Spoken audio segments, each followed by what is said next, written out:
Hi, Big League fans. I just got done watching the episode here in Chicago, and here are my thoughts for the What Prevents Us. So, I really love that Mike and Paula did end up getting married.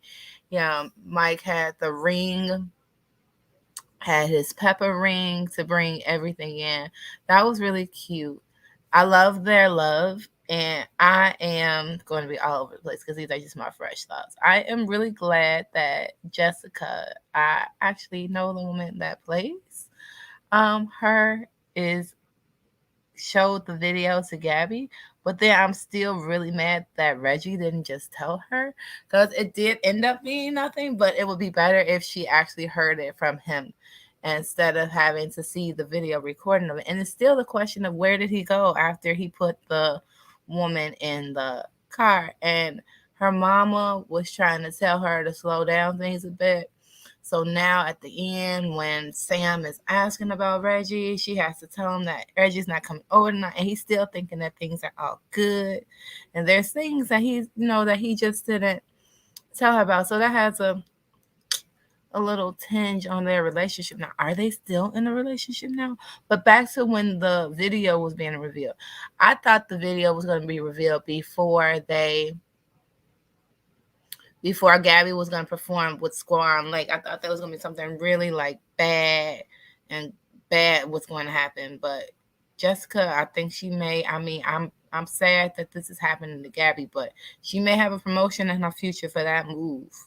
That was a real producer move. And speaking about producer, they finally got Nick to be on camera, Mr. Scott Foley, aka Jake from Scandal, aka I forgot the character that he played in Felicity, but he is an OG in this TV game. And this Nick character, man, he's a piece of work. I love how they're showing that his vulnerability and the layers to his character, that he is actually compassionate towards Paula and that he is doing a lot of work, but eventually she's still gonna, you think they're gonna let us see her die? Like, is that actually going to be a plot point in the show? I wonder if she actually dies in the show, because that's really sad as far as everything goes.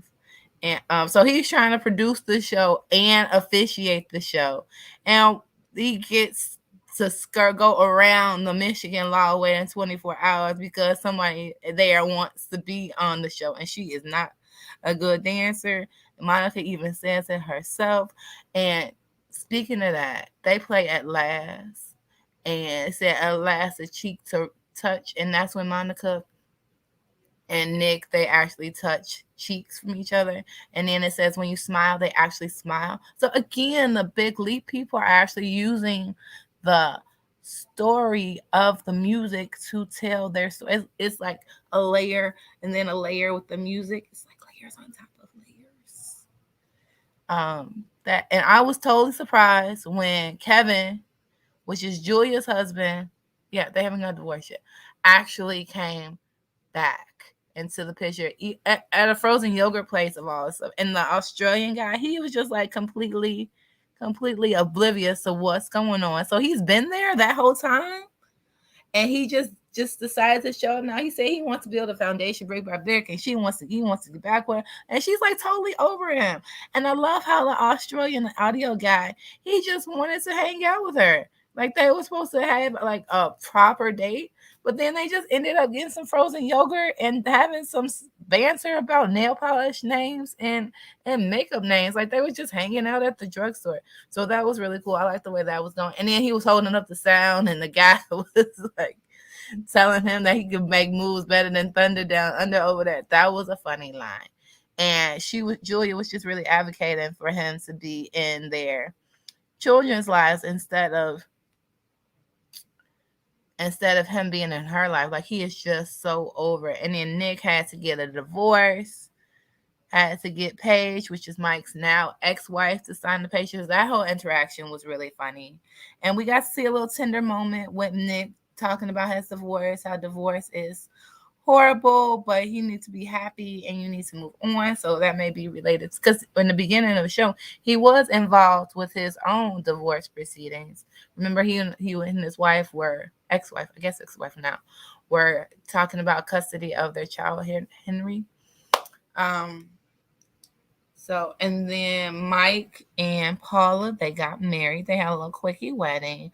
That dance number that they say Gabby put together, oh my gosh, it was so beautiful with the props. They had the sun going down. They were perfectly on cue with the song, with the beat. That was amazing. We got to see Mike's friends dance a little bit. They really gave him a great support when he needed it. I thought it was really great to show Paul actually crying, that brother circle that they have, that no matter what happens, he has a choice. His friend Joel, so he has a choice about what kind of person he's going to be when all of that happens. And that goes back to when Paul, not Paul, when Mike, in the beginning of the episode where they show how Mike dealt with his father's death, he was in there sorting Tupperware. And I completely understand that. Some people do things to escape their reality. It can be as simple as sorting Tupperware, something to keep them distracted. And then his sister was mad at him for missing the actual moment. So her mother was there by her self as he passed on. We see that his father is giving his last rites. And then it touches on the earliest childhood memory that Mike had of his father saving him from a pool. Paula was saying that her earliest ones were when a tree fell on her. So it's like they got married, but they really don't really know each other well, but they are deeply in love. And I love how Raven was back in the show. She was missing from last week's episode. And then the Justin and what's his name? Simon. How how Justin, he got the position to be traveling to Europe for 6 months with a show that Monica's ex is directing. And Simon did not look happy everything at all, saying that he believed in it. So there's a little jealousy that young man cannot be jealous of you. They need to be supportive of all the good things that are happening in your life. So when we get there, but I'm really curious as to what is going to happen next. There was a preview saying the network needed to eliminate somebody. And can we talk about Miriam? Miriam is so funny. She is so funny in the show. She must have brought the dancer there. And so the dancer, they're having fun, they're having all this good stuff. And Julie just starts crying. And they have a little moment that this whole thing, yeah, it's fun, but we're actually sad. And so that's those I'm today's episode I felt was pretty good. I wasn't as excited about it as I was the early episodes, but it might just be my mood and what's going on with me. But I just wanted to make sure that you all knew my thoughts about the big leap. This episode is called What Prevents Us. So, and not Mike's speech, but Nick's speech about how fear prevents us from doing things was on point. His message was like really like straight from the heart. And that was funny how they said Married by Mike Tyson. That was a funny, because that may actually be a reality show that people actually invest in. And so, and Alan, oh my gosh, when Raven decided to dance with Alan, that was so sweet. So I'm gonna have a couple of them. I don't know.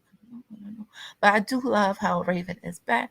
So thank you all so much for watching my Big Leap recap. So next week I'll be seeing you at the same bat time and the same bat channel.